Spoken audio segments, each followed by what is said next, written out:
to you by Sensodent K।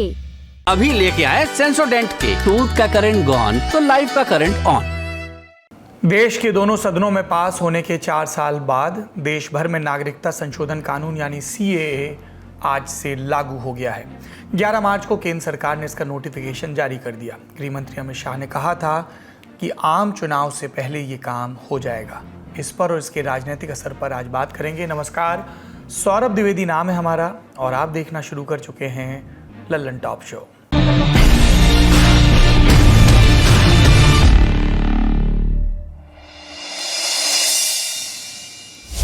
इस कानून के तहत सरकार बांग्लादेश, पाकिस्तान और अफगानिस्तान से आए गैर मुस्लिम प्रवासियों को भारतीय नागरिकता प्रदान करेगी। इसमें शामिल हैं हिंदू, सिख, जैन, बौद्ध, पारसी और ईसाई। इन तीनों देशों में ये समुदाय अल्पसंख्यक हैं। हालांकि ये फ़ायदा केवल उन्हीं प्रवासियों को मिलेगा जो 31 दिसंबर 2014 तक भारत आ चुके हैं। यानी इस कानून के तहत वो लोग जो फिलहाल भारत में अवैध प्रवासी या शरणार्थी हैं, वे भारत के नागरिक बनने के पात्र हो जाएंगे। ये CAA का मेन पहलू है। हालांकि इसके कुछ और पक्ष भी हैं। मसलन इस कानून के पास होने के बाद बिल में शामिल 6 समुदायों पर अवैध प्रवास को लेकर अगर कोई कानूनी कार्रवाई चल रही है तो अब वो समाप्त हो जाएगी। इसके पहले इन पर क्या कानूनी कार्रवाई चल सकती थी? विदेशी अधिनियम 1946 और पासपोर्ट अधिनियम 1920 के तहत सज़ा हो सकती थी। ये कानून दिसंबर 2019 में संसद से पास हुआ और इसे बाद में राष्ट्रपति की मंजूरी भी मिल गई थी। CAA के पास होने के बाद काफ़ी विरोध भी हुआ था। आपको ध्यान होगा कई जगहों पर ये विरोध हिंसक हो गए थे। विरोध करने वालों का कहना था कि ये कानून धर्मों के बीच भेदभाव करता है, क्योंकि इसमें जिन्हें नागरिकता देने का प्रावधान है उसमें मुस्लिमों को शामिल नहीं किया गया है। बिल के समर्थकों ने कहा इसमें हिंदुओं को भी शामिल नहीं किया गया है, मसलन श्रीलंका के तमिल हिंदू। दोनों तरफ की कई दलीलें थीं। सुप्रीम कोर्ट में इस कानून को रद्द करने की मांग के लिए 65 याचिकाएं भी दायर की गई हैं। संविधान विशेषज्ञ Subhash Kashyap India today magazine से बात करते हुए कहते हैं कि कानून के पक्ष और विपक्ष दोनों में तर्क हैं। उनका बयान क्या है? सभी मौलिक अधिकार तर्कसंगत वर्गीकरण के अधीन हैं। CAA का भविष्य इस बात पर निर्भर करेगा कि अदालत इस कानून के तहत वर्गीकरण को तर्कसंगत मानती है या नहीं। इस संशोधन के पारित होने से पहले सुभाष कश्यप ने संसदीय समिति को सुझाव भी दिया था कि विशिष्ट धार्मिक समूहों का उल्लेख करने के बजाय सताए गए अल्पसंख्यक इन देशों में इस शब्द का प्रयोग ज़्यादा उचित होगा, क्योंकि इससे संशोधन के मकसद को मजबूत कानूनी और संवैधानिक आधार मिल जाएगा। पूर्वोत्तर में कई जगहों पर CAA का विरोध इसलिए भी हो रहा था क्योंकि वे किसी भी धर्म के अवैध प्रवासियों को वहाँ की मूल आबादी की भाषा, संस्कृति और जनसंख्या के लिए खतरा मानते हैं। कानून में पहले से ही अरुणाचल प्रदेश, नागालैंड, मणिपुर, मिजोरम, त्रिपुरा और मेघालय के लगभग सभी हिस्सों और असम के आदिवासी बेल्ट को बाहर रखा गया है। India moving a history of migration के लेखक हैं चिन्मय तुम्बे।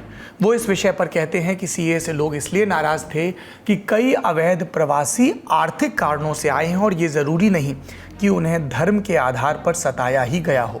इससे खास धर्मों और देश के सभी अवैध प्रवासियों को माफ़ी मिल जाएगी। ये विपक्ष में दलील थी। इस मामले पे खासतौर पर पूर्वोत्तर के हितों के मामले पर और जानकारी समझने के लिए हमने बात की इंडिया टुडे मैगजीन से जुड़े कौशिक डेका से। आप लोगों को पता है CAA का मेन मुद्दा ये है कि 3 नेबरिंग कंट्रीज़ से, पाकिस्तान, बांग्लादेश और अफ़गानिस्तान से जो 6 कम्युनिटी के लोग जो भारत में 2014 31 दिसंबर से पहले घुसे हैं, उन लोगों को सिटीजनशिप देने की प्रावधान है यहाँ पे। तो नॉर्थ ईस्ट में अगर बात किया जाए तो कई सालों से असम में एक एजिटेशन चल रहा था बांग्लादेशी इमिग्रेंट्स जो घुसपैठी जो होते हैं उनके खिलाफ़। अब इसमें मुस्लिम भी थे और हिंदू भी थे, और जो असम के लोग या नॉर्थ ईस्ट के लोग हैं उनको दोनों ही से तकलीफ़ था, वो हिंदू हो या मुस्लिम हो। तो इसलिए जब CAA के ये प्रावधान आया कि हिंदू बांग्लादेशी शरणार्थी को, रिफ्यूजी को या इलीगल इमिग्रेंट्स को सिटीजनशिप दिया जाएगा, तो 2019 में 2020 में देखा गया था कि एक एजिटेशन हुआ था जो काफ़ी हद तक वायलेंट भी हो गया था। तो अब जब नोटिफिकेशन हुआ है, रूल्स इशू हुआ है, इन लोगों को अगर जो हिंदू इमिग्रेंट्स है, इलीगल इमिग्रेंट्स है बांग्लादेश से, इन लोगों को अगर सिटीजनशिप दिया जाएगा तो कई जगहों पे असम में विरोध होने की संभावना है। नॉर्थ ईस्ट के बाकी जगहों पे इतना विरोध नहीं होगा क्योंकि नॉर्थ ईस्ट के जहाँ जहाँ ILP है उन स्टेट्स को CA से बाहर रखा गया है। अगर त्रिपुरा जैसे स्टेट की बात किया जाए, क्योंकि वहाँ पे ज़्यादातर हिंदू बांग्लादेशी मेजॉरिटी में है, हिंदू बांग्लादेशी नहीं, हिंदू बंगाली लोग मेजॉरिटी में हैं, तो वहाँ पे ज़्यादा परेशानी मुझे दिखता नहीं है। बाकी रह गए असम के ट्राइबल एरियाज़, वहाँ पे भी CA लागू नहीं होगा।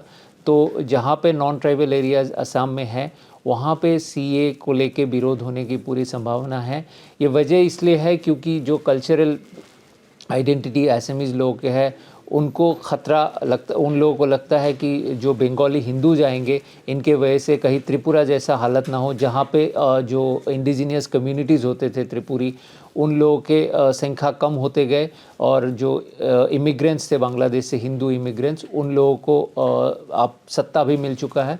तो ये परिस्थिति असम में ना हो, ये सोच के ये विरोध हो रहा है। अब पॉलिटिकली कितना इम्प्लीकेशन इसका होगा वो देखना है। वहीं सरकार CAA के पक्ष में अविभाजित भारत की यादों और नैतिक दायित्वों की ओट लेती है। मसलन पश्चिम पाकिस्तान से 80,000 से ज़्यादा और अधिकांश हिंदू शरणार्थी आज़ादी के बाद से बिना नागरिकता के कश्मीर में रह रहे हैं। CAA उन्हें वैधता देगा। इस विषय को और समझने के लिए हमने बात की एक्सपर्ट से और पूछा कि प्रत्यक्ष तौर पर देश के लोगों को ये प्रभावित तो नहीं करेगा, लेकिन भविष्य के नागरिकों के लिए रास्ता खोलेगा, तो क्या ये देश के आगामी चुनावों पर भी असर डालेगा? इससे पहले भी जब इलेक्शंस हुए थे 2021 में हुआ था, बीजेपी ने CEO को पूरी तरह समर्थन किया था। हिमंता बिस्वा शर्मा ने खुल के आगे बढ़ा था विरोध के बाद भी, और बीजेपी को सपोर्ट मिला था, वो जीत के वापस आए।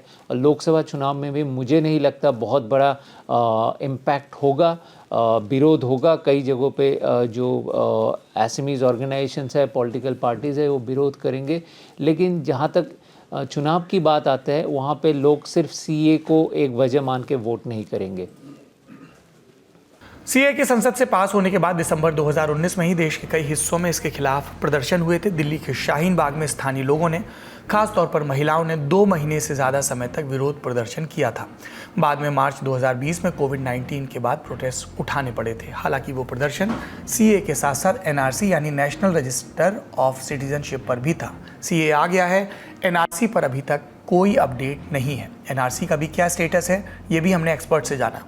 जैसे कि असम के ये 2019 में NRC को लेके बवाल हुआ, तो उस समय बीजेपी ने इस इशू को अप्रोप्रिएट करने की कोशिश की और हर जगह पे ये बोलने लगे कि ये NRC हम तैयार करेंगे, और NRC की वजह से एक ऐसा इंप्रेशन बाहर चला गया कि NRC सिर्फ मुस्लिम लोगों के खिलाफ होगा। लेकिन NRC में ऐसा कोई प्रावधान नहीं है। जहाँ तक सिटीजनशिप एक्ट 1955 के अमेंडमेंट के बाद ये लिखा गया है कि NRC तैयार करने में जिनके पास सिटीजनशिप की सबूत है उनको कोई दिक्कत नहीं होगा, वो चाहे हिंदू हो, मुसलमान हो, बुद्धिस्ट हो, क्रिश्चियन हो। तो अभी तक जो NRC के रूल्स, रेगुलेशंस, फ्रेमवर्क क्या होगा, इसके बारे में कोई क्लैरिटी नहीं है, क्योंकि उस अमेंडमेंट में सिर्फ ये कहा गया कि द गवर्नमेंट में actually create a national register of citizen by mandatorily registering citizens। वहाँ पे मे शब्द का इस्तेमाल हुआ है, ये कंपलसरी प्रोविज़न नहीं किया गया था।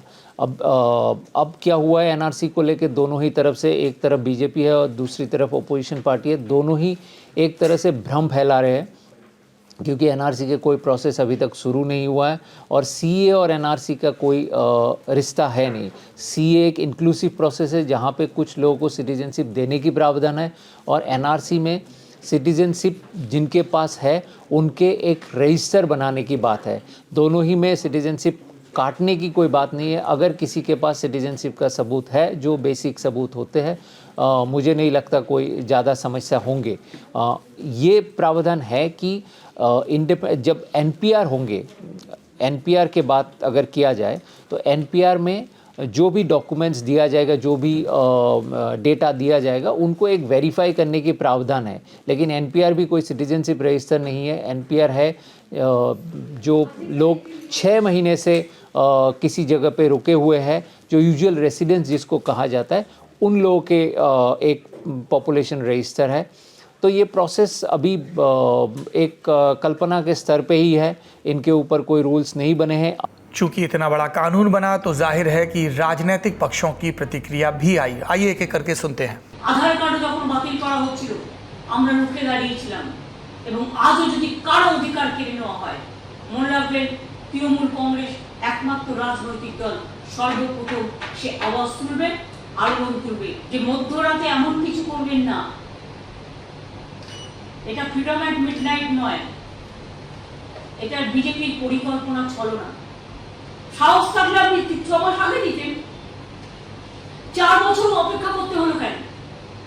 আর হঠাৎ ইলেকশনের আগে নানা রকম বুলিয়ে উড়ে বেড়াচ্ছেন। তো কে নিয়ে কি করবে আমার ডাউট আছে। আমি সবাইকে বলবো চিন্তা করবেন না, ভয় পাবেন না, কোনো মানুষকে বঞ্চিত হতে আমরা দেব না, এনআরসি করতে দেব না। आदरणीय गृह मंत्री जी ने पहले ही बताया था कि लोकसभा इलेक्शन से पहले सीए का रूल्स रेगुलेशन चालू हो जाएगा, तो चालू हो गया। हम जो बोलते हैं वो करते हैं। अब किसी की इससे तकलीफ नहीं है, सब आनंद में है, लेकिन हमारे मुख्यमंत्री को नींद नहीं आ रहा है, यही तकलीफ है उनकी। अब चलते हैं दिन की दूसरी बड़ी खबर पर। 15 फरवरी को हमने फैसला दिया था, आज 11 मार्च है। आप ये बताइए कि 26 दिन में आपने किया क्या। आपको आज ये बताना चाहिए था कि हमने इतना काम कर लिया है, इतना बाकी है और इस वजह से हमें थोड़ा और वक्त चाहिए। इतनी बड़ी संस्था से कुछ स्पष्टवादिता की उम्मीद रखी जाती है। ये बयान, ये बात देश की सबसे बड़ी अदालत ने देश के सबसे बड़े बैंक से कही और साथ में दिया एक कड़ा निर्देश। इस निर्देश पर, इसके भविष्य पर और कोर्ट रूम की एक एक टिप्पणी पर विस्तार से बात करेंगे। 11 मार्च को सुप्रीम कोर्ट में स्टेट बैंक ऑफ इंडिया की एक याचिका पर सुनवाई चल रही थी। एसबीआई ने मांग की थी कि इलेक्टोरल बॉन्ड पर जो जानकारी सुप्रीम कोर्ट ने मांगी है वो देने के लिए उसे 30 जून तक की मोहलत दी जाए, लेकिन कोर्ट ने इस याचिका को खारिज कर दिया और कहा एक भी दिन की मोहलत नहीं देंगे। सुप्रीम कोर्ट ने एसबीआई से कहा कि 12 मार्च यानी मंगलवार तक चुनाव आयोग को बॉन्ड्स की जानकारी उपलब्ध कराई जाए और फिर चुनाव आयोग 15 मार्च तक ये सारी जानकारियां पब्लिक कर दे। सुनवाई कर रही थी सीजीआई चंद्रचूड़ की अध्यक्षता वाली 5 जजों की बेंच, जिसमें justice Sanjiv Khanna, justice BR Gavai, justice JB Pardiwala और जस्टिस मनोज मिश्र भी शामिल थे। एसबीआई की तरफ से सॉलिसिटर जनरल तुषार मेहता और सीनियर एडवोकेट हरीश साल्वे मौजूद थे। ADR Association for Democratic Reforms की तरफ से थे senior advocate Kapil Sibal, senior advocate Prashant Bhushan और शदान फरसत। एडीआर ने एसबीआई खिलाफ कोर्ट की अवमानना की याचिका लगाई है क्योंकि एसबीआई ने कोर्ट की दी तारीख तक जानकारी सामने नहीं रखी। पूरी सुनवाई के दौरान दलीलें कैसे आगे बढ़ी, कोर्ट ने क्या कहा, सबसे खास 5 बातों में ये बात जानते हैं। एसबीआई की तरफ से एडवोकेट साल्वे ने कहा बॉन्ड्स के लिए जिस प्रक्रिया का पालन किया गया था अब उस प्रक्रिया को पूरी तरह रिवर्स करना पड़ रहा है। हमें कहा गया था कि बॉन्ड खरीदने वालों का नाम गुप्त रखना है, इसलिए हमारे बैंकिंग सिस्टम में बॉन्ड नंबर के साथ बॉन्ड खरीदने वाले का नाम सीधे सीधे नहीं लिखा गया। इस पर सीजीआई चंद्रचूड़ ने कहा मैंने आपकी पब्लिक एप्लीकेशन पढ़ी, आप कह रहे हैं कि चंदा देने वालों की सारी डिटेल्स सील बंद करके अलग अलग ब्रांच में रखी गई है और फिर इसे आगे मुंबई की ब्रांच में भी भेजा गया। इसी तरह किसी पार्टी ने ये बॉन्ड भुनाया, इसकी भी जानकारी देश की अलग अलग 29 ब्रांच में है। मतलब आप कहना चाह रहे हैं कि 2 अलग अलग सेट ऑफ इंफॉर्मेशन उपलब्ध हैं। साल्वे ने कहा बॉन्ड खरीदने और भुनाने वालों की जानकारियां अलग अलग बांट कर रखी गई थी। इस पर सीजीआई बोले लेकिन अल्टीमेटली तो सारी जानकारी मुंबई ब्रांच में भेजी गई। साल्वे बोले सारी जानकारियों के मिलान में समय लगेगा, इसलिए 30 जून तक की मोहलत मांगी गई है। इस पर सीजीआई ने कहा लेकिन हमने तो आपको कभी ये मिलान कराने के लिए कहा ही नहीं, हमने सीधे शब्दों में बस ये कहा है कि जानकारियां डिस्क्लोज करिए, उपलब्ध कराइए, तो दिक्कत क्या है। इस पर साल्वे बोले हम डेटा देने में जल्दबाजी करके कोई गलती करना अफोर्ड नहीं कर सकते, ज़रा सी लापरवाही से बड़ा बवाल हो सकता है। इस पर जस्टिस खन्ना ने इंटरवीन किया और कहा गलती करने का कोई सवाल ही नहीं है, आपके पास केवाईसी है, आप देश के नंबर 1 बैंक हैं, हम उम्मीद करते हैं आप संभाल लेंगे। साल्वे बोले मैं ये नहीं कह रहा कि हमारे पास जानकारी नहीं है, जानकारियां तो हैं, एक सेट ऑफ इंफॉर्मेशन है जिसमें ये जानकारी है कि किसने किसने कितना चंदा दिया, दूसरी सेट ऑफ इंफॉर्मेशन है जिसमें ये जानकारी है कि किस किस पार्टी ने कितना चंदा भुनाया। इस पर जस्टिस खन्ना ने कहा कि आपके पास सील कवर में जानकारियां हैं ना, तो उसे खोलिए और बता दीजिए। इस पर साल्वे बोले लेकिन माननीय अदालत ने जो आदेश दिया था उसमें लिखा था कि दोनों सेट की जानकारियों का मिलान कराना है। इस पर जस्टिस गवई ने इंटरवीन किया और कहा, आप आदेश पर मत जाइए, जो हम कह रहे हैं उस पर जाइए। हम आपसे ये कह ही नहीं रहे कि बॉन्ड खरीदने वाले परचेजर और भुनाने वाली पॉलिटिकल पार्टी की डिटेल्स को कोरिलेट कराइए। कोर्ट ने सुनवाई के अंत में कहा कि इस बार तो हम कंटेम्प्ट ऑफ कोर्ट का मुकदमा नहीं चला रहे, लेकिन अगर अगली बार एसबीआई ने ऑर्डर नहीं माना और समय से डेटा नहीं दिया तो हम उसे अवमानना मानेंगे। इतनी बहस के बाद भी हरीश साल्वे ने 3 हफ्ते का वक्त मांगा। कोर्ट ने इसे भी अस्वीकार करते हुए कहा कि कल सारी जानकारी चुनाव आयोग को दीजिए। इसके बाद हरीश साल्वे ने फिर से कोर्ट से पूछा, लॉर्डशिप एक बार फिर स्पष्ट कर दीजिए, हमें जानकारियां क्लब या कोरिलेट करने नहीं देनी है ना, कल हम फिर कोई कंटेम्प्ट ऑफ कोर्ट का नोटिस नहीं चाहते। इस पर जस्टिस गवई ने कहा कि सीजीआई ने स्पष्ट ऑर्डर दिया है, उसी को फॉलो करिए। इस फैसले की और भी बारीकियों को समझने में हमारी मदद कर रही इंडिया टुडे में कानूनी मसलों को कवर करने वाली जर्नलिस्ट कनु शारदा। हमने उनसे पूछा, इस फैसले में कोर्ट ने एसबीआई को कहा है कि आप बस ये जानकारी दीजिए कि किसने कितने का बॉन्ड खरीदा और किसने कितने का बॉन्ड भुनाया, तो 15 तारीख को जब डेटा सामने आएगा तो देश को क्या पता चलेगा और क्या नहीं पता चलेगा। क्या ऐसा लगता है कि किसने किसको कितना चंदा दिया, ये सीधी जानकारी सामने आना मुश्किल हो गया है? सुप्रीम कोर्ट से जब एसबीआई ने 3 महीने का समय मांगा था, जून 30 तक का, तो एसबीआई ने ये बोला था कि उनको डेटा वेरीफाई करना है। डेटा वेरीफाई करने से मतलब ये था, उन्होंने ये बताना था कि किसने कितना कब परचेज किया उस इलेक्टोरल बॉन्ड को और किसने उसको रिडीम किया। तो ये जो चीजें हैं, 2 डिफरेंट चीजें थी, उसको एसबीआई ने ये बोला था कि हमें इसे मैच करना है। पर आज सुप्रीम कोर्ट में हियरिंग के दौरान ये बताया गया कि इस डेटा को मैच करने की जरूरत तो है ही नहीं, क्योंकि सुप्रीम कोर्ट ने अपने जो डायरेक्शन दिए थे 15 फरवरी को, जो अपनी जो जजमेंट दी थी, उसमें कहीं ये डायरेक्शन थी ही नहीं कि एसबीआई को ये डेटा मिसमैच करके ईसीआई को सबमिट करना है और ईसीआई को उसको सार्वजनिक करना है पब्लिक के लिए। तो ये जो कंफ्यूजन थी डेटा को मिसमैच मतलब मैचिंग करने की, वो कहीं ना कहीं जो है वो या तो पॉलिटिकल पार्टीज की खुद की लगाई हुई सोच थी, क्योंकि सुप्रीम कोर्ट ने बहुत ही क्लियरली बोला है कि भाई हम तो सिर्फ ये चाहते थे कि जो डेटा पब्लिक डोमेन में ऑलरेडी था, जो कि इलेक्शन कमीशन की वेबसाइट पे बहुत पहले से अवेलेबल था, वही डेटा जो है आप हमें प्रोवाइड कर दीजिए। मतलब 2017 में जो डेटा इलेक्शन कमीशन ने सार्वजनिक किया था, पॉलिटिकल पार्टीज को किसने कितना चंदा दिया, वैसा ही डेटा वो इस बार भी एक्सपेक्ट कर रहे थे। तो कोर्ट ने एसबीआई को फटकार तो लगाई कि आपने ये डायरेक्शन को कैसे समझा, किस तरह से समझा, और ये भी कहा साथ में कि आप जो है सिर्फ यही डेटा जो है कल शाम को 5 बजे तक कि किसने इलेक्टोरल बॉन्ड को परचेज किया और किस पार्टी ने उसे रिडीम किया, सिर्फ बेसिक सी जानकारी जो है ये आप कल शाम को 5 बजे तक इलेक्शन कमीशन ऑफ इंडिया को सौंप दे। और इलेक्शन कमीशन को डायरेक्शन दिया है कि 15 मार्च तक वो ये पूरा डेटा जो है वो अपनी वेबसाइट पे सार्वजनिक कर दे।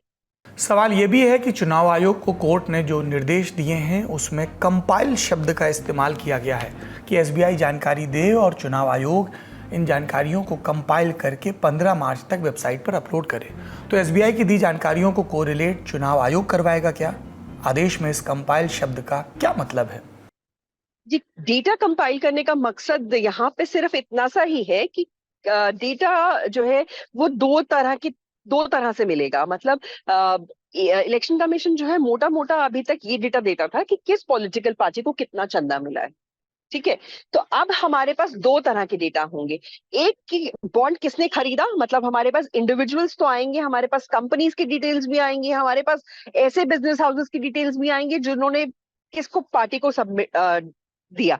और दूसरा हमारे पास जो नॉर्मल डेटा आता है, जो election commission time to time release करता था 2017 तक, वो ये था कि किस पॉलिटिकल पार्टी को कितना चंदा मिला है। तो ये कंपाइल करने का जो बात है वो सिर्फ इतनी सी है कि वो एक जगह पे उस डेटा को लेगा। क्योंकि ये बात बतानी मुझे यहाँ पे जरूरी है कि 2017 से 2019 तक का डेटा जो था वो इलेक्शन कमीशन ने अपनी वेबसाइट पे सार्वजनिक नहीं किया था। आज सुप्रीम कोर्ट ने अपनी हियरिंग के दौरान उसको भी, उस सील्ड एनवेलप को भी खोला और उस सील्ड एनवेलप में भी चेक किया कि किस तरह का डेटा जो है वो पब्लिक किया जा रहा है। इसी के बाद ये डायरेक्शन आई कि आपके पास जो डेटा अवेलेबल है एसबीआई के पास, वो जैसा अवेलेबल है वैसा का वैसा शेयर किया जाए। फर्ज करें कि अगर एसबीआई कल तक भी ये जानकारियां चुनाव आयोग के सामने पेश नहीं कर पाता, तब क्या होगा? देखिए, आज भी सुप्रीम कोर्ट ने अपने ऑर्डर में साफ साफ लिखा कि अगर जो है ये नहीं पूरा कर पाते हैं, ये ऑर्डर को कंप्लाई नहीं करता है एसबीआई, तो सीधा सीधा जो एसबीआई के चेयरमैन हैं उनके खिलाफ कंटेम्प्ट ऑफ कोर्ट की प्रोसीडिंग शुरू कर दी जाएंगी, क्योंकि एसबीआई ऑलरेडी 6 मार्च की जो डेडलाइन जो सुप्रीम कोर्ट ने पहले फिक्स की थी वो क्रॉस कर चुका है। और सुप्रीम कोर्ट ने दोबारा से आज भी अपने ऑर्डर में ये कह दिया कि एसबीआई को डेटा देना होगा। इसे में अगर कोई अवहेलना होती है तो कंटेम्प्ट ऑफ कोर्ट की प्रोसीडिंग्स तो एसबीआई को झेलनी पड़ेंगी, जो कि बहुत मुश्किल होगी, क्योंकि ये देश की सर्वोच्च अदालत तो है ही। ये जो इसमें जो 5 जजेस की जो पीठ थी उसमें 3 जो जजेस हैं वो टॉप मोस्ट जजेस हैं, और इनमें से एक तो वर्तमान में चीफ जस्टिस है और 2 आने वाले समय में चीफ जस्टिस बनेंगे। तो अगर आप ऐसे ऑर्डर की अवहेलना करते हैं तो आप खुद ही अंदाजा लगाइए कि एसबीआई कैसे रिस्क लेगा, क्योंकि एसबीआई आज की हियरिंग में भी सुप्रीम कोर्ट के जजेस ने बहुत क्लियर शब्दों में बोला कि एसबीआई जैसा बैंक जो देश का नंबर 1 बैंक है वो कैसे बोल सकता है कि उसको 3 महीने का वक्त चाहिए एक डिजिटल डेटा इकट्ठा करने के लिए। क्योंकि याद दिलाना बहुत जरूरी है यहाँ पे कि जो डेटा है ये सब डिजिटल फॉर्मेट में है, इसमें कोई कैश की लेन देन नहीं होती है। तो इस डेटा को मैच करने के लिए एसबीआई जैसा बैंक ये कह रहा है, जो सबसे बड़ा एम्प्लॉयर भी है देश में, वो कैसे ये कह रहा है कि हमें 3 महीने का समय चाहिए। तो ये सारी बातें जो है कहीं ना कहीं एसबीआई के अगेंस्ट में ही काम आई, इसीलिए एक दिन का भी समय नहीं दिया सुप्रीम कोर्ट ने। इस मसले पर राजनीतिक प्रतिक्रियाएं भी स्वाभाविक है आ रही हैं। मुझे खुशी है इस बात की, मुझे पूरे देश की जनता को इस बात की खुशी है कि सुप्रीम कोर्ट के माध्यम से कम वो सूची आ जाएगी, जिस सूची में ये पता लग जाएगा कि इलेक्टोरल बॉन्ड्स किन्होंने दिए हैं। अब सवाल यह है कि वो सार्वजनिक होगा कि नहीं होगा, हम और आप जान पाएंगे कि नहीं जान पाएंगे। बीजेपी तो जानती है कि उसे कहां से चंदा मिला है, या हमें चंदा मिला होगा तो हमें तो पता है कि कहां से चंदा मिला है। ये जनता जान पाएगी कि नहीं जान पाएगी, ये सबसे बड़ा सवाल है। इसलिए हमें उम्मीद है कि सुप्रीम कोर्ट के माध्यम से, या जो साथी इस बात को चाहते हैं कि जनता जाने, तो मुझे उम्मीद है कि देश की जनता जानेगी कि इलेक्टोरल बॉन्ड्स बीजेपी पे जो आए हैं या अन्य दलों पे जो आए हैं वो किन किन के माध्यम से पहुंचाए। एसबीआई द्वारा 4.5 महीने मांगने के बाद साफ हो गया कि मोदी सरकार अपने काले करतूतों को पर्दा डालने का कोशिश कर रहे हैं। क्योंकि 4 महीने क्यों होना, आपके पास जो डाटा है और डाटा का मास्टरी आपने किया है, 1-2 हजार लोग दिए होंगे बॉन्ड्स, 3 उतने लोगों की लिस्ट नहीं मिलती आपको, तो क्यों छुपा रहे? सुप्रीम कोर्ट बोल रहा है, लेकिन आप एसबीआई को नहीं बोल सकते, क्योंकि सिलेक्शन आप ही तो कर रहे हैं। सेंट्रल इलेक्शन कमेटी का सिलेक्शन आप ही का है, सीबीआई सिलेक्शन आप ही का है। अगर हम वहां जाके अपोजिशन लीडर अगर सजेशन भी देते, एक सजेशन नहीं सुनते। सुप्रीम कोर्ट ने 15 फरवरी को पॉलिटिकल फंडिंग के लिए इलेक्टोरल बॉन्ड के इस्तेमाल पर तत्काल प्रभाव से रोक लगाई थी। ये भी कहा था कि बॉन्ड को गोपनीय बनाए रखना असंवैधानिक है और ये स्कीम सूचना के अधिकार का उल्लंघन है।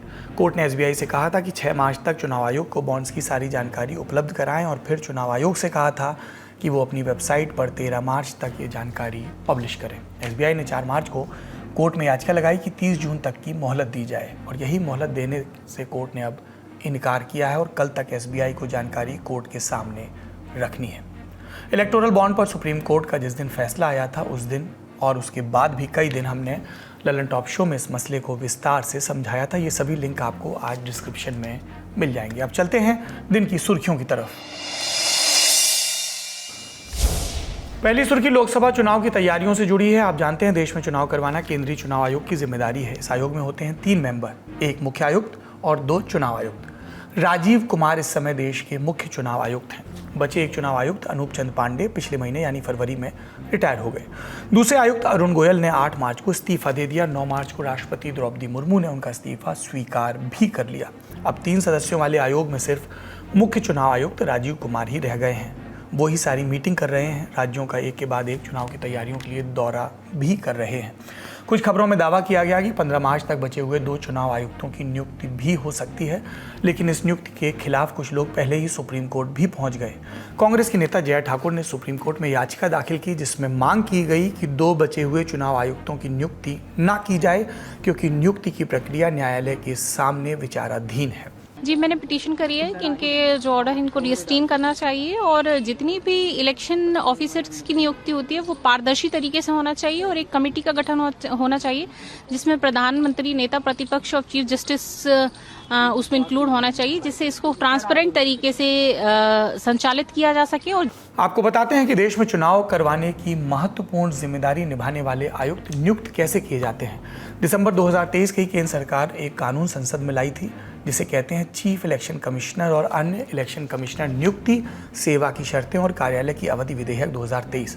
इसे 2 मार्च 2023 को सुप्रीम कोर्ट के एक अहम फैसले के बाद लाया गया था। सीजीआई की अध्यक्षता वाली 5 जजों की संवैधानिक बेंच ने मार्च 2023 में फैसला दिया था कि जब तक संसद चुनाव आयुक्तों की नियुक्ति से जुड़ा कानून नहीं बनाती, तब तक प्रधानमंत्री, लोकसभा विपक्ष के नेता और भारत के मुख्य न्यायाधीश की सदस्यता वाली समिति की सलाह पर मुख्य चुनाव आयुक्त और चुनाव आयुक्तों की नियुक्ति की जाएगी। यानी तब तक सुप्रीम कोर्ट का एक से होता था चुनाव आयुक्तों की नियुक्ति में। लेकिन फिर 5 महीने बाद अगस्त 2023 में केंद्र सरकार कानून का पहला मसौदा लेकर आई। सुप्रीम कोर्ट द्वारा सुझाई गई अस्थायी व्यवस्था को स्थायी बनाने की ओर ये एक कदम था, लेकिन एक बदलाव के साथ। सुप्रीम कोर्ट ने कहा चुनाव आयुक्त चुनने वाले पैनल में सीजीआई भी होंगे, लेकिन सरकार ने सीजीआई को हटाकर उनकी जगह नामित कैबिनेट मंत्री को बिठा दिया। यानी चुनाव करने वाली कमेटी के 3 सदस्यों में एक प्रधानमंत्री, एक कैबिनेट मंत्री और एक विपक्ष के नेता होंगे। अगस्त में कानून राज्यसभा से पास हुआ और दिसंबर 2023 में लोकसभा से। विपक्ष ने कानून पर सरकार को घेरा था और कहा था कि चूंकि पैनल में सरकार बहुमत में है तो आयुक्त उनकी मर्जी से चुना जाएगा। दलील ये कि पारदर्शिता के लिए इसमें सीजीआई को होना चाहिए था। इन दलीलों को लेकर जया ठाकुर ने सबसे पहले जनवरी 2024 में इस कानून के खिलाफ सुप्रीम कोर्ट में याचिका दायर की थी और मांग की थी कि केंद्र के कानून को रद्द किया जाए। ये याचिका अब तक लंबित है। अब जब नए चुनाव आयुक्तों की खोज शुरू हुई तो जया ठाकुर ने फिर से याचिका डाली और कहा उनकी पुरानी याचिका ही अभी पेंडिंग है, ऐसे में केंद्र सरकार अभी नए आयुक्त की नियुक्ति नहीं कर सकती है। अगली सुर्खी वैज्ञानिकों की उपलब्धि से जुड़ी है। प्रधानमंत्री नरेंद्र मोदी ने 11 मार्च की शाम मिशन दिव्यास्त्र के लिए डीआरडीओ को बधाई दी। उन्होंने सोशल मीडिया प्लेटफॉर्म एक्स पर लिखा, multiple independently targetable re entry vehicle तकनीक के साथ स्वदेशी रूप से विकसित अग्नि 5 मिसाइल का पहला उड़ान परीक्षण मिशन दिव्यास्त्र के लिए हमारे डीआरडीओ वैज्ञानिकों पर हमें गर्व है। MIRV टेक्नोलॉजी से एक ही मिसाइल को अलग अलग जगहों पर एक से अधिक युद्ध मोर्चों पर तैनात किया जा सकता है। वहीं अग्नि मिसाइल भारत की सबसे ताकतवर मिसाइलों में एक है। 2022 में भी इसका एक सफल परीक्षण किया गया था। तब इसने टारगेट को 5500 किलोमीटर दूर जाकर ध्वस्त किया था। इस मिसाइल को डीआरडीओ और भारत डायनेमिक्स लिमिटेड यानी BDL ने मिलकर बनाया है। इस मिसाइल के बारे में वैज्ञानिक M नटराजन ने 2007 में पहली बार ब्लूप्रिंट बनाया था। इसके बाद अग्नि 5 का पहला सफल परीक्षण 19 अप्रैल 2012 को हुआ था। उसके बाद 6 मौकों पर मिसाइल की अलग अलग रेंज में सफल परीक्षण हो चुके हैं। अब जानते हैं दिन भर के लोकसभा इलेक्शन से जुड़े अपडेट्स। पहली सुर्खी कांग्रेस के दफ्तर से आई है और एक नोटिस से जुड़ी हुई है। कांग्रेस दफ्तर में कुछ दिन पहले एक नोटिस आया था। आयकर विभाग का नोटिस था। 105 करोड़ रुपए से ज्यादा की रिकवरी का नोटिस। इसके खिलाफ कांग्रेस पार्टी इसके बाद ITAT में गई थी, इनकम टैक्स अपील ट्रिब्यूनल। वहां से उनकी अपील को खारिज कर दिया गया। ट्रिब्यूनल के सामने कांग्रेस ने कहा था कि साहब हमारे जो खाते फ्रीज हो गए हैं उनको दोबारा चालू करा जाए, क्योंकि चुनाव का समय है, हमें तमाम खर्चे करने होते हैं, मैनेज करनी होती हैं चीज़ें। और इसके साथ ही हमें जो रिकवरी का नोटिस भेजा गया है इसको 10 दिन के लिए स्थगित कर दिया जाए। अपील ट्रिब्यूनल से उनकी बात खारिज हो गई थी। इसके बाद आज यानी 11 मार्च को कांग्रेस पार्टी पहुंच गई है दिल्ली हाई कोर्ट। वहां पर भी उनकी यही मांग है कि हमारे जो बैंक खाते फ्रीज हैं उनको चालू किया जाए और ये जो रिकवरी नोटिस है इसको 10 दिन के लिए स्थगित किया जाए। अगली सुर्खी आई है कर्नाटक से। कर्नाटक की उत्तर कन्नड़ लोकसभा सीट है। यहाँ से भारतीय जनता पार्टी के सांसद हैं अनंत हेगड़े। इन्होंने 8 मार्च को एक बयान दिया था। अनंत हेगड़े ने कहा था कि संविधान में कांग्रेस पार्टी ने तमाम बदलाव किए हैं, इन बदलावों को वापस एक बार फिर संशोधित किए जाने की ज़रूरत है, लेकिन इसके लिए भारतीय जनता पार्टी को चाहिए होगा 2/3 बहुमत। आप हमें 400 से ज़्यादा सीट दिलाइए और हम इन संविधान में तमाम बदलाव जो करे जाने की हमारे अनुसार आवश्यकता है वो बदलाव किए जाएंगे। जाहिर सी बात है, जब संविधान का विषय था, संविधान में बदलाव की बात थी तो इस पर विवाद भी हुआ। भाजपा के सांसद आनंद हेगड़े उनको घेरा गया। भारतीय जनता पार्टी ने उनके इस बयान से पल्ला झाड़ लिया है, कह दिया है कि ये उनका निजी बयान है। लेकिन दूसरी तरफ कांग्रेस ने इस बयान को पकड़ लिया है। राहुल गांधी ने कहा कि भारतीय जनता पार्टी और नरेंद्र मोदी, इनका अंतिम लक्ष्य ही है बाबा साहब के बनाए संविधान को बदलना, उससे छेड़छाड़ करना। अगली सुर्खी आई गुरुग्राम से, जिसका पुराना नाम था गुड़गांव। प्रधानमंत्री नरेंद्र मोदी ने गुरुग्राम एक्सप्रेसवे का उद्घाटन किया। दिल्ली और गुड़गांव का जो रास्ता है, या आप गुरुग्राम कहें नया नाम, वहां पर जाम एक बड़ी समस्या रही है, बरसों से समस्या रही है। अब ये कहा जा रहा है कि अब ये एक्सप्रेसवे बन गया है तो इस जाम से निजात मिलेगी दिल्ली वालों को भी, गुरुग्राम वालों को भी, क्योंकि यहाँ तमाम ऑफिसेज हैं और कई एक बड़ी आबादी ऐसी है जिनका दिल्ली से गुड़गांव, गुड़गांव से दिल्ली रोज का आना जाना रहता है। प्रधानमंत्री ने इस एक्सप्रेसवे का उद्घाटन कर दिया है। उद्घाटन के बाद उन्होंने क्या कहा वो भी सुनते जाइए। इस एक्सप्रेसवे पर 9,000 करोड़ रुपए से ज्यादा खर्च किए गए हैं। आज से दिल्ली हरियाणा के बीच यातायात का अनुभव हमेशा के लिए बदल जाएगा।